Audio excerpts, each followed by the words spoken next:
My name is Marisha Lopez. I am the program manager in the Office for Access and Community Engagement, and I am so happy to welcome you all here today. As a reminder, this event is being recorded and it will be available in our ACE Office YouTube channel. And you can also see all of our past events there, all of our future events eventually. And Patricia will place the link for that YouTube channel in the chat so that you can check that out. And before we get started with the events of today, I wanted to lead us through a land acknowledgement and how appropriate that we are doing this in celebration of Earth Day. I think this land acknowledgement can really encourage us to reflect on our environmental actions and our responsibilities to the land and to the people who have historically cared for that land. So I will now lead us through CU Boulder's land acknowledgement. We invite you to take a moment to reflect on your relationship to this land of Boulder and relationship to local Indigenous communities as we are guided by the university's land acknowledgement. The University of Colorado Boulder honors and recognizes the many contributions of Indigenous peoples in our state and in stewardship to land before the establishment of the state into this present moment. CU Boulder humbly acknowledges that it is located on the traditional and current homelands of the Cheyenne, Arapaho, Ute, and many other Native nations and communities.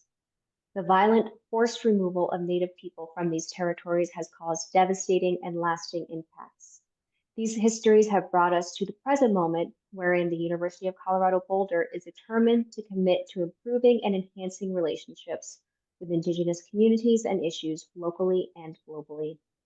We will do this by recognizing and amplifying the voices of Indigenous CU Boulder students, staff, and faculty, educating, conducting research, supporting student success, and integrating Indigenous knowledge, and lastly, consulting, engaging, and working collaboratively with Native communities to enhance our ability to provide access and culturally sensitive support. Patricia will be placing some links in the chat if you would like to learn more about things you can do to support Native people and to learn more about these issues. So another reminder, Q&A opportunities will be available at the end. Zadie and I will monitor the chat for questions and for hands raised, and that will come in the last 10 to 15 minutes of our hour or so together. And now I will pass it over to Dr. Gonzalez. Thank you so much, Marisha. Hi, everyone. Welcome to today's event as we celebrate Earth Day and many of the folks who are part of this space. My name is Dr. Patricia Gonzalez. I am the Assistant Dean for the Office of Access and Community Engagement in the College of Arts and Sciences, pronouns she, her, ella. And I am so excited to welcome you all as we start to going through the month of April. Not only do we celebrate Earth Day, but it's also a special month to celebrate immigration rights and people and the diverse perspectives that we have in this world. And so we are so excited to create space for celebrating the many voices that have contributed to today's conversation. So I just want to invite us all to really use this space to wonder, to go into a place of how Earth can be connected to poetry and the many beauties of different ways in which it can show up in the work that we do every day. A space where poetry meets ecology, science meets storytelling, and many languages in its forms. It's a reminder for us to go into a deeper entanglement with the planet and each other. And so I'm so very grateful for the extraordinary Dr. Amy Shimshon-Santo and the special guests who will be joining her today in sharing and making us wonder about the work that we do as we consider Earth Day, the Earth citizen, and the work that we can continue to do after today. So with that, I will stop talking and pass it over to you, Zadie, to introduce our guest for today. Thank you so much for being here today. Thank you so much, Dr. Gonzalez. From here, I do have the pleasure of introducing Dr. Shimshon-Santo today. So she's a writer, educator, and cultural maker who uses creativity as a tool for personal and social transformation. She's performed and taught in numerous places all over the world and has been teaching for more than 30 years. We're excited for her to be here and bring her creativity and passion for inclusive cultural ecologies into this space, and all of the guests that she's brought with her, and her full bio will be in the chat. And with that, I'll pass it over to you. Don't want to take up too much of your time. We're excited to have you here. Thank you so much. Thank you. I'm really excited to be here. And I'm just going to put all my friends' bios in this chat so that you have them, and then I can just focus completely on the poetry. Thank you, friends, for being here. Thank you. Welcome, everyone. Welcome, everyone. Thanks to everyone who's here in the space today.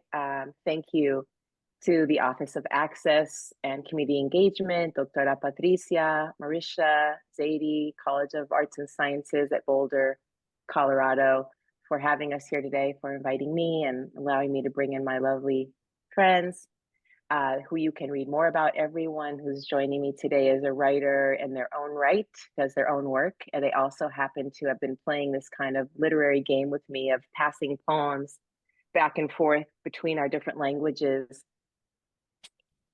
So they're going to be reading from translations they've done that are in the book, and one new one. So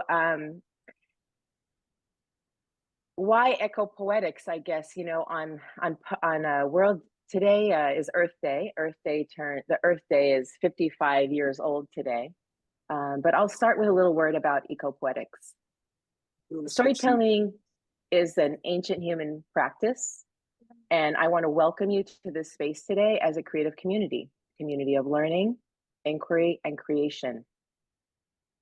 For as long as people have been telling stories, we have narrated our relationships to each other, to ourselves, and to life on planet Earth. And we've done this through song, we've done this through dance and music, image making, poetry, sculpture. We've done this in the digital world, we've done this through ritual, and we've done this in science through scientific reports, research, books, and even legislation and public policy about the environment or about culture is embedded beneath it as a form of storytelling about what is truth, what is real, what decisions should we make to care for each other and to care for our planet, and what matters. Earth Day, as we turns 55 today, but that's actually just in the Gregorian calendar. And there are about 40 different calendars that are still used today that help us think about time. And you may stumble on them in your own research, on your own family tree, or you may already be aware of them and have learned them at home. Even in the sciences, Einstein codified the time is relative and depends on your frame of reference. So we can interrogate time and question what is even true about time. Learning and education help us do this. It helps us think for ourselves. It helps us avoid deception and even self-deception. And we're facing tremendous rhetorical discussions right now about what words mean, what is real, what is good, what is not.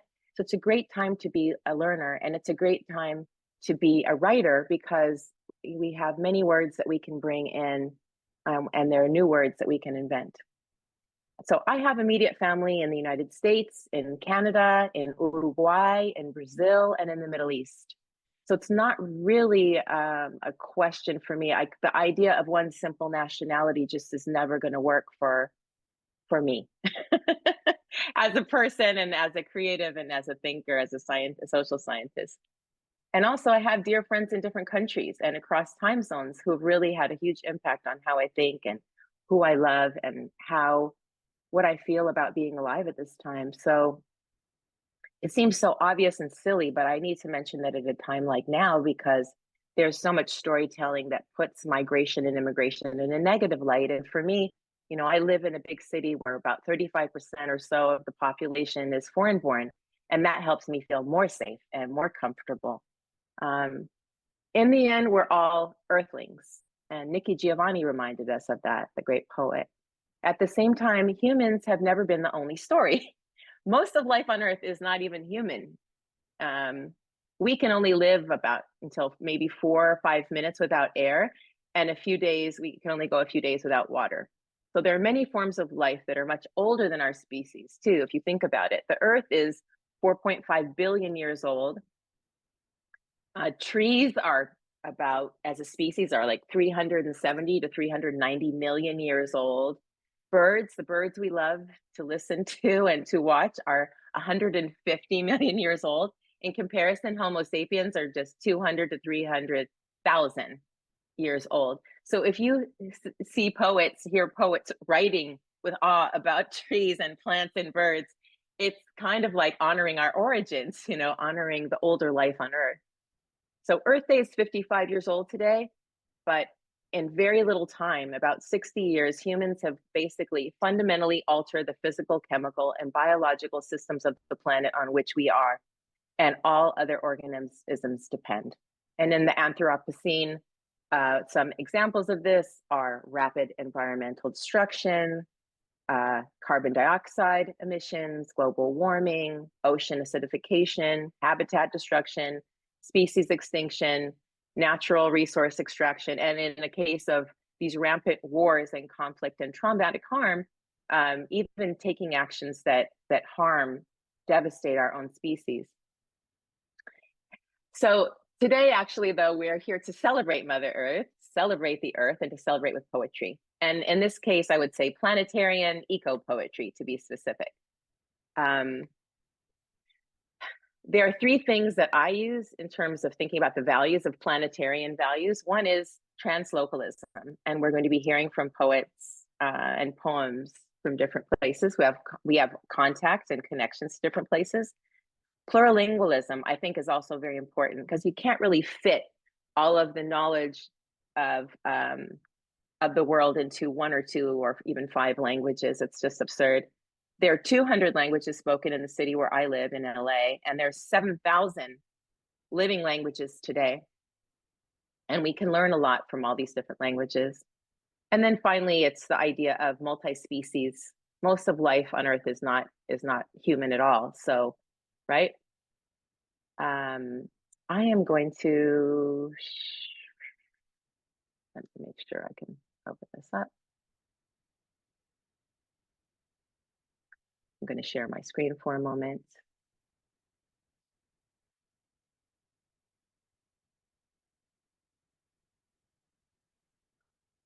And then put this on.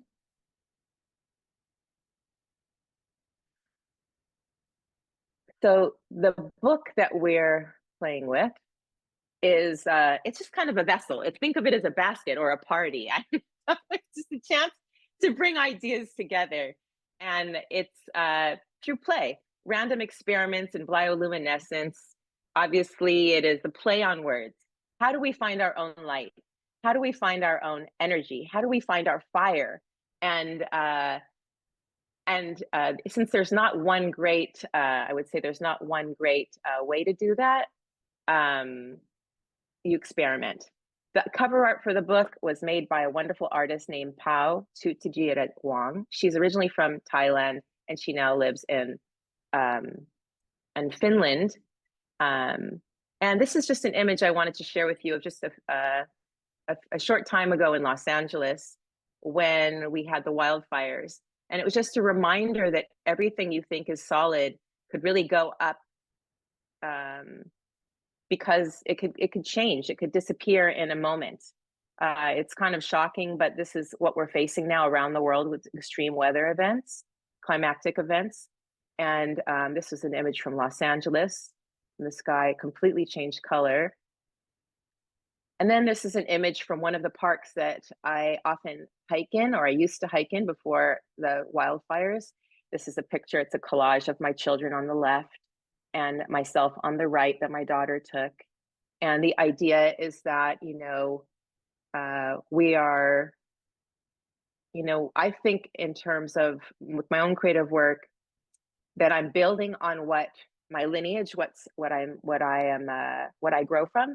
And I'm also trying to create space for the next generation through my children and my friendships, intergenerational friendships. This is what that tree actually survived the fire, even though the whole area went down, and this is what it looked like next. And that kind of resilience, when I went and sat next to the tree, the resilience of the tree, you could almost feel it in its trunk, that you think it's just this tree. You see the little part with the branches and leaves, but there's an entire world beneath us that we can't even see. And that is deep, deep, deep, deep roots and other forms of existence, abiotic and biotic existence. And that's kind of like us. We can turn to our heritage in that way. There are things that we can't even see or notice necessarily, that are our ancestral legacies and our heritage that are holding us up. So with this book, I just kind of tried to think, okay, if I don't want to belong to a disaster, and human society seems so problematic right now with our leadership and decision making, how can I belong to the earth? What do I need to see to be able to belong to the earth? And these are just some silly photographs that I took when I was in the forest, thinking to nourish myself in such a way. The book itself is structured around habitat. So there's a section of poems gathered around pollination. There's a section of poems around closeness. And actually, scientifically, if we're not close to each other, we can't learn about each other. We need to be near each other to be able to understand and learn with each other. Most of our planet is actually water, 3/4 of the surface, and there's a whole bunch of water poems in there. There's a series of poems about the forest and about tree life that we'll read. We'll read some of them for you today. And then gravitational fields is a playful way just to figure out how are you going to, what are you going to be attracted to, and what are you going to be attracting in your own life? These are the names of, I want to go back just so you see the names of the poets that are coming in today. I put their bios in the chat. Abena Awuku-Larbi will also introduce herself. She's a dear friend who's calling in from Accra. Jilly Canizares is calling in from Los Angeles. Àkpà Árinzèchukwu is also calling in from LA, and Abosede Ogundare is calling in from Nigeria, from Lagos. And Margarita Leon made a video for us, and if we have time, I'll share you some recordings from other friends, Teo Shagat, Kalejo Shorokano, and her mother, Mary Fulani Shoro, that's a mistake, and my own mother, Buria, and another friend, Hashal Lamki, who's based in the United Arab Emirates. This poem kind of became a way of trying to become planetarian, passing poems around for fun, and then looking at what happens when you're trying to translate an idea from one language and one worldview into another one. And we learned a lot along the way. I'm going to read you this poem in a few different languages, and then I'm going to open the mic up to the poem in some of the other languages with the translators and authors who are visiting today. The poem basically says, you know, what if I was completely myself in my cultural expression, my gender expression, my age, my personality, all of that. And I wasn't trying to fit in by becoming not myself. What if I could actually relax so deeply into my authenticity or my nature that I realize I am more powerful than I can imagine because I am of the earth? It begins like this. ¿Y si yo fuera exactamente como soy? Pertenezco a la tierra de hierro. Yo vibro. Torso líquido de lluvia. Me derramo. Eléctrica columna vertebral de trueno. Yo tiemblo. Extremidades ligeras de aire. Me elevo. Si yo fuera precisamente quien soy. What if I were as I actually am? Belonging to the iron earth, I pulse. Fluid torso of rain, I pour. Electric spine of thunder, I tremble. Weightless limbs of air, I levitate. What if I were as I actually am? And these next two translations, the one on the left is from my mother. She was born in Jerusalem in 1932. when it was, before the creation of the Israeli state. She was a Jewish person who was, I guess, a Palestinian nationality at the time. You see how things shift. And the language is very, very old. It's thousands of years old. And because of all the trauma everyone in the region has been experiencing, I really have been wanting to learn how to be with my letters, but also to put them next to Arabic in a way that feels loving and kind. And my friend Hashel had translated this poem on the right, same poem, into Arabic, and I'm going to read you a bit of both of these. Interesting.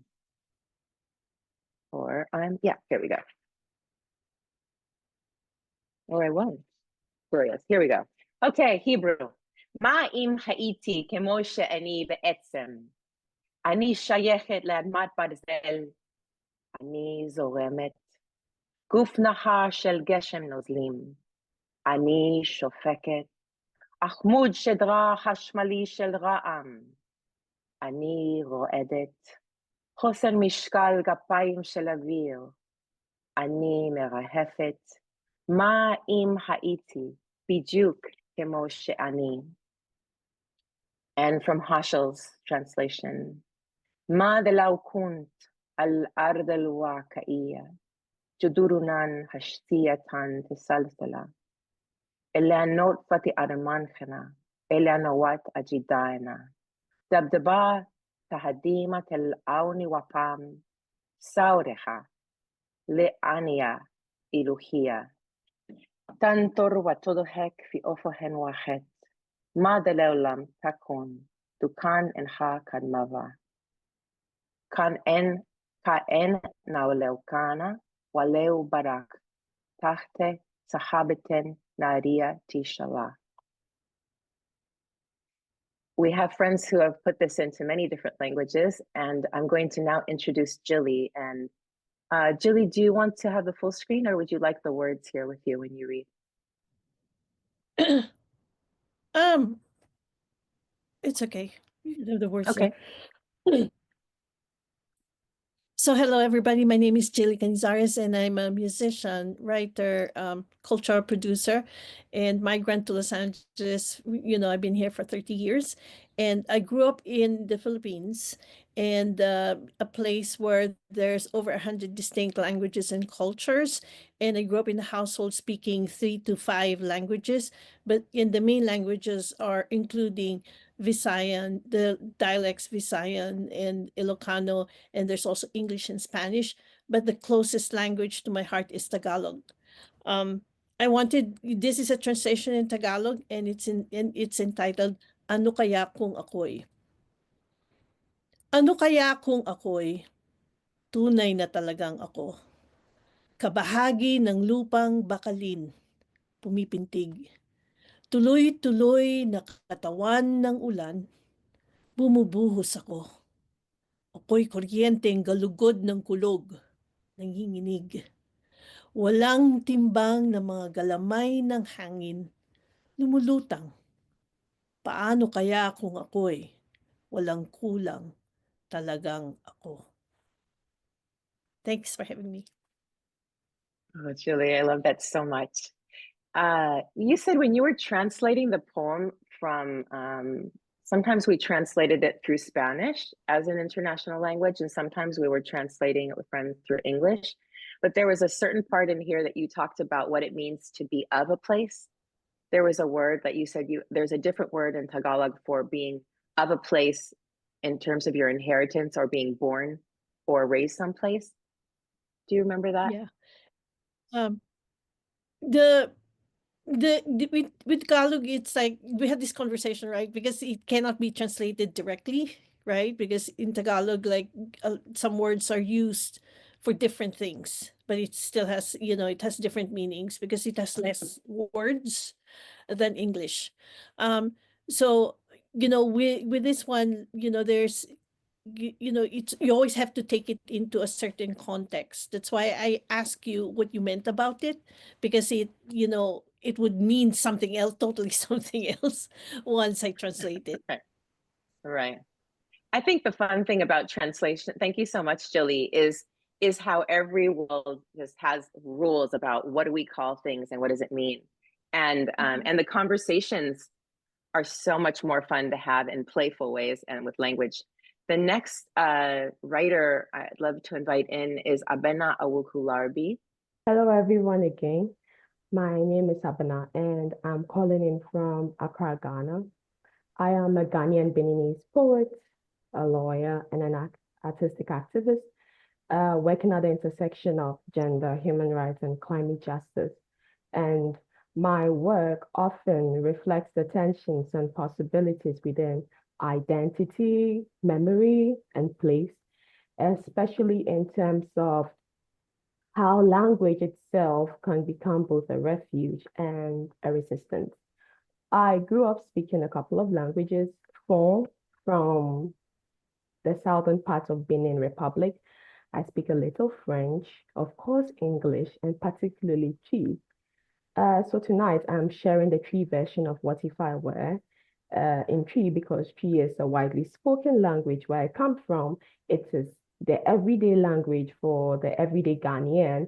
And I believe this version invites us to listen not only with our ears, but also with our histories and with the parts of us that feel deeply beyond words. So I give to you What If I Were. Na sɛ anka meyɛ, na sɛ anka meyɛ, sɛnea mete ankasa. Na asase a yɛsɛ dadeɛ ne me tenabea. Mede me ho ahyɛ asase yi mu. Mebɔ te sɛ akoma. Nsu a ɛfiri nsu mu. Metɔ gu. Aprɛ na abobom na enyinam tete gya yireyirew. M'ani wo so. Mframa a no nyɛ den ɛbɔ wɔ nan ho. Mesinsin wiem. Na sɛ meyɛ, sɛnea mete ara. Meda ase. Thank you. Amazing, right? So Abena, any fun notes you want to say about your process of moving it from English into Twi? I know you had one funny question about the word for levitation Right? and spiritual practice. Honestly, it was crazy because there were some words over there, and it was difficult to what I had to do was to describe them because we don't have the exact words the way you had said them in English. I tried to get the feeling. So, for example, when you say something about the earth, the part where you were talking about, I have put myself in the earth or something. That's how I translated it. I did it like literally directly. So in Chi, it's a transliterally it is, and this earth, which is like metal, is my habitation. And so these are the kind of things I was facing, and especially on the levitation bit. I mean, who levitates where we are? I don't think we have the word for levitation in our vocabulary. And knowing that this version of tree is like for the everyday Ghanaian, does the everyday Ghanaian levitate? It's not something you'd catch in our language. So I now had to use the word I am hanging in the air. That's what is missing synonym to kind of convey the idea of levitation. And I mean, it's been interesting so far. It's taught me a lot of different things, also made me know that experiences, cultures are caught in languages. And when we live on, we are living on the experiences of the past. And you know, everyone's experiences are different. So just as everyone's experiences are different, languages are different. Yeah. Cultures are caught in languages. It's so true. And if we don't honor our own ancestral languages and be curious about them and seek to be in relationship to them, even if they have been lost, for example, in the United States or washed away, we can't really reach each other. We are caught in language. We're caught together or we're caught apart. One day, Abena and I were on the coastline and we were outside this horrible dungeon. It was a dungeon. They call it the castle, but it was a dungeon from the slave castle.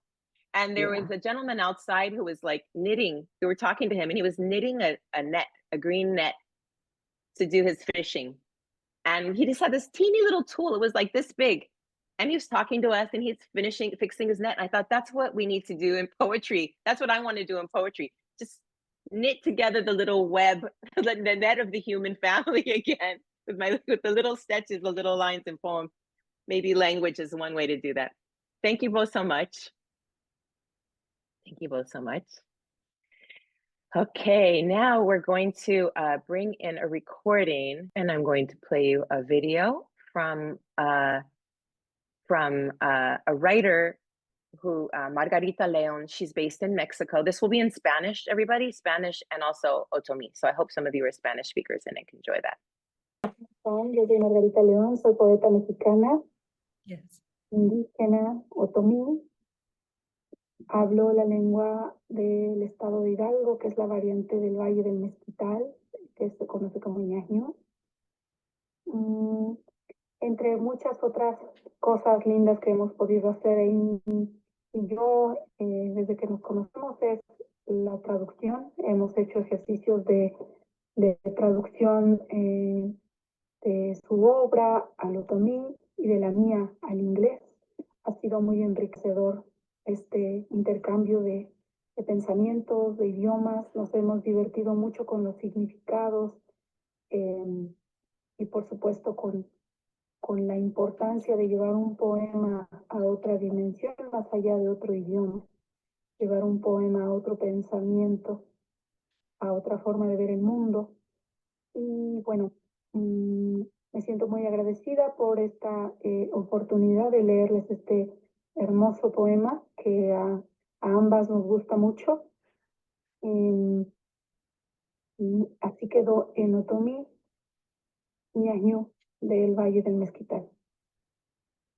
De grabui nguagane, grabui kumachiagi diveni, timengu dabujahai, tingani, tashuta dehe lingwai, manget ein, tritigi, ganzor,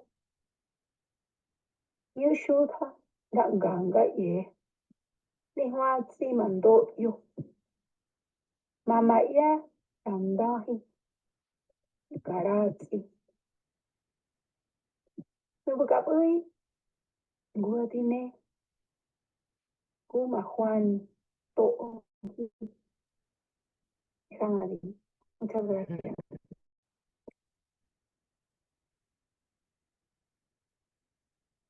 So that was Margarita Leon, and I'm going to share one other little poem about called Residence, which is about how you make your home, I guess, how you we think so much about nationality, but we're also planetarians, right? We're people of the earth. This poem is called Residence. I reside with the dried leaves clustered on the earth beneath a grove of pines. Our names known only to loved ones, not the forgetting machine that spins each soul around, pointing it away from its roots. Terrestre, yo convivo junto con las hojas secas verde oliva, unidas en la tierra debajo de un almendra de pinos. Nuestros nombres son reconocidos solamente por los seres queridos, no la máquina del olvido, que gira cada alma dando vueltas, apuntándola lejos de sus raíces. And this is a I'm trying to move this so you guys can see. This is a translation by my friend Teo Shagat. He is a PhD candidate and an educational community leader in Mexico, and his language is Chinanteco, and he did a beautiful translation of this into Chinanteco. What? Let's try that again. What?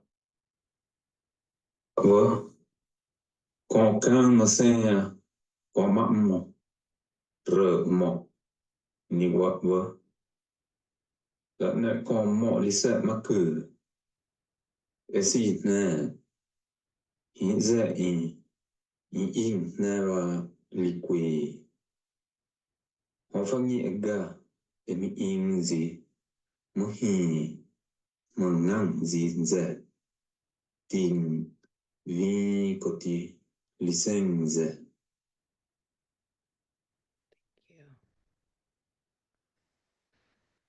So now, this next poem I'm going to be reading in the amazing Àkpà Árinzèchukwu. We have a poem. Well, the poem started off as a 100-bird tree, and I'm going to show them to you both so you can see they're kind of like neighbors. One version is in Nigerian pidgin that Àkpà masterfully transmogrified, and one is in Californian English. Oops. And I'm going to stop sharing so you get to meet Àkpà face to face. Àkpà, how are you? Hey, what's up? Yeah. So, Why don't you introduce yourself to everyone, love? Oh, okay. Hi. My name is Àkpà Árinzèchukwu. I am an Igbo poet of Nigerian descent and living here in California. I am in currently in Orange, where we speak about 108 languages. And I belong to the 1.3% of Black people here in Orange. Yeah, I speak Igbo, I speak English and the Nigerian pidgin. And I was privileged to translate them in Miss 1000 Bird Trees into pidgin. And So thank why don't you we start for with having me you? Oh, here. maybe we should tell people, maybe not everyone knows about what even a pidgin is, because in LA, for example, or lots of places we stick in one language and then we shift to one whole language. But pidgin is like this amazing mukeka of just brilliant use of like, I'm going to take my favorite words from all these different things and I'm going to put it into this other vibe. Yeah. You want to say a word about? Sure thing. The Nigerian pidgin is a collage of languages because prior to the British coming to the present day Nigeria, we were having business with the Portuguese. So we were closer to the Portuguese. So because of that, for that reason, when the English and eventually the French came into our neighborhood, we took some of their languages. So in Nigerian pidgin, you have French, you have Portuguese, and then you have the English, of course, and then you have like the native tongue. So we still have words from the Portuguese, like the word for child. We have it like Pekin in Nigerian pidgin. And we have the thing the French says something is big, like, oh, Boku. We have it as Boko in pidgin. All right. So, and all of that. So that's it. Awesome. Thank you, dear. So I guess I'll do the 1000-bird tree in Californian English, and then you rip it in Nigerian pidgin. Yeah, Mommy Kabu in the house. Yay. We have a real party Hi, in guys. this challenge. Hey, welcome. Lovely to see you. All right. Carry on. Oh, great to see you too. All right. I'll start and then then pass the mic to you. Yeah. 1000-bird tree. Let me stop singing and tell you about this brown twig. We are migrants from the 1000-bird tree that was massacred last year when the humans cut down our world. They've killed most of the trees around here. Our singing trees are gone, and singing is what we like to do. What you call singing, we call living. Human homes aren't even alive, and they cannibalize space. Now there aren't enough homes for all the humans, and the rest of us are squatters. When they massacred the 1000-bird tree, we migrated south in search of good branches, limbs, and leaves, good bushes and flowers. We are many. We hop and scrape our feet in the dirt. I'm lucky to be able to rest in the peach tree. There are seeds and dried leaves and grass for making nests. There are more sparrows than people. A woman lives here too. She has no wings, not one single feather. When the sun returns, she comes outside to be with us and sits in a chair. I watch her from a branch and click. She doesn't shoo us away or cut down the vines and trees. People make such strange sounds. Who knows what they're trying to sing? We, on the other wing, make music. Rhythmic clicking, tapestries, feathers fluttering open and shut like fans. Humans might call it Morse code, but we're not warring birds. This is how we make the world beautiful. If I sang to you, you wouldn't know how to read it. Every day we sing our culture, jokes, and games. Every day you think chirping.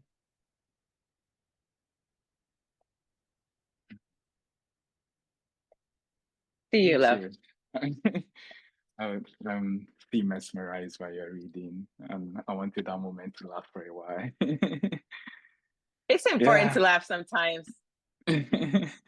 Shut in. Can I just say I adore that poem? No matter how many times I I hear it, I just love it to bits. The chirping. Yeah. It's the That last bit, came, especially.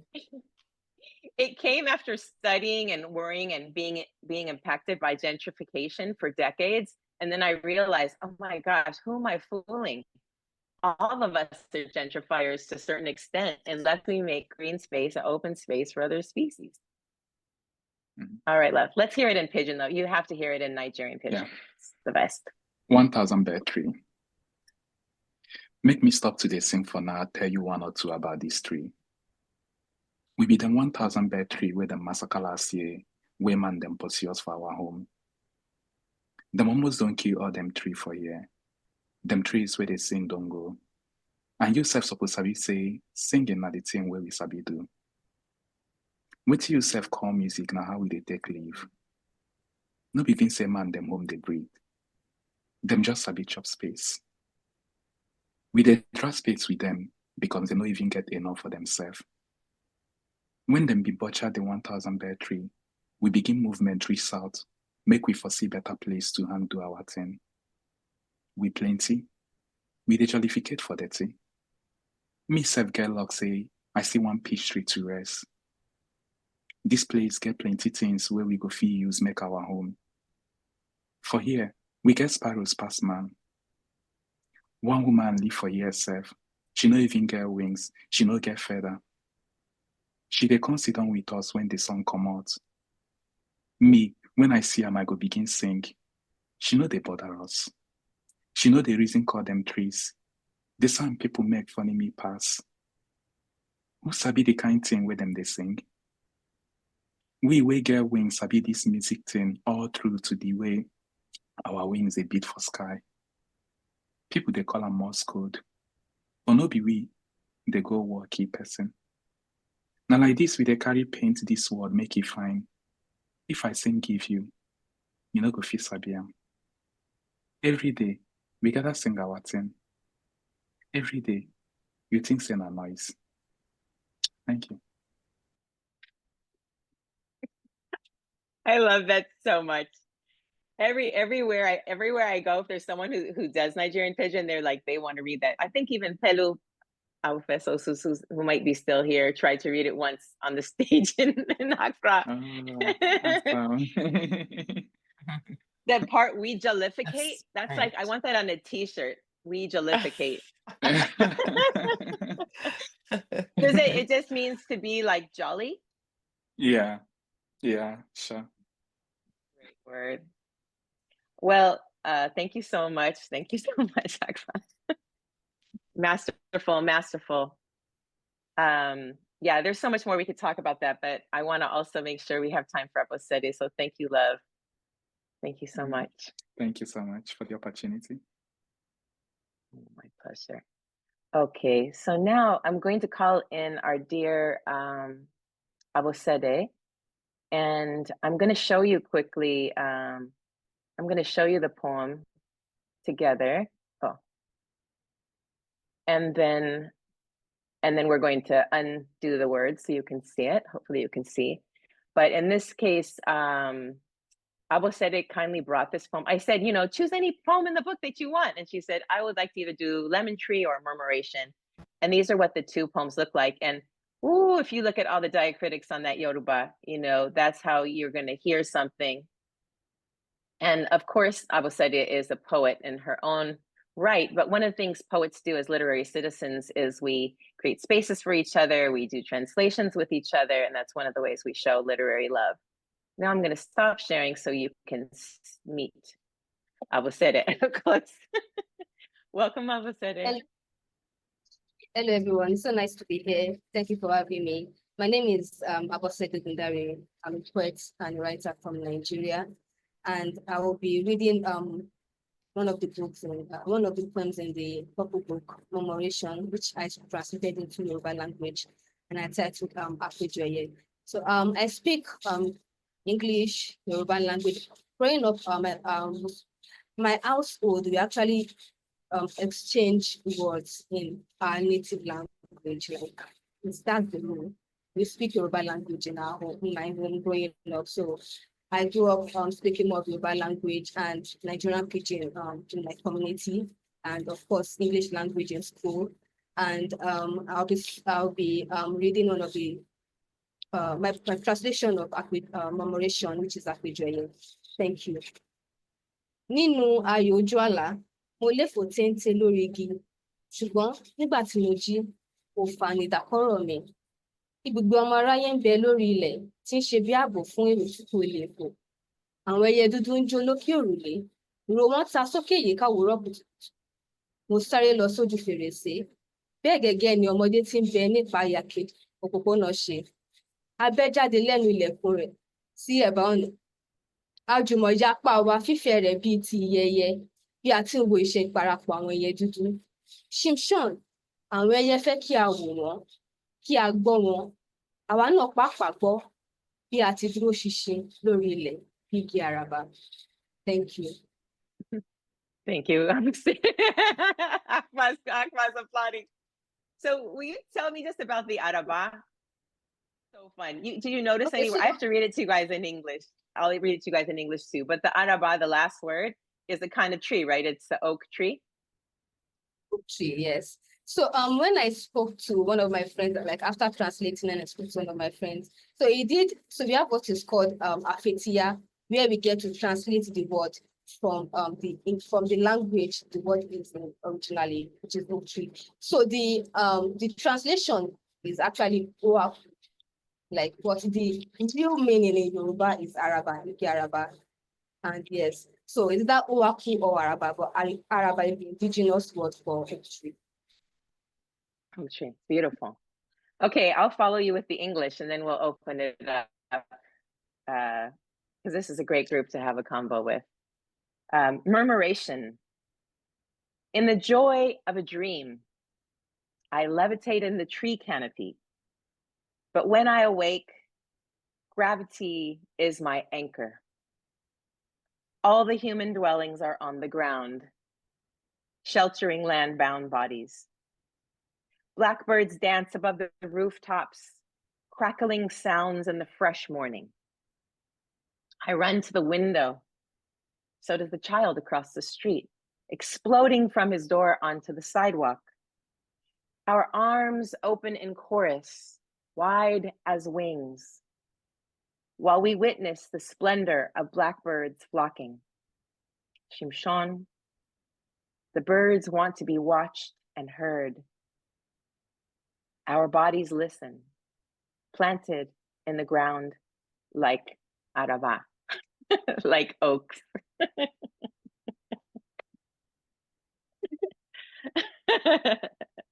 Yes. Thank you, love. Thank you so much.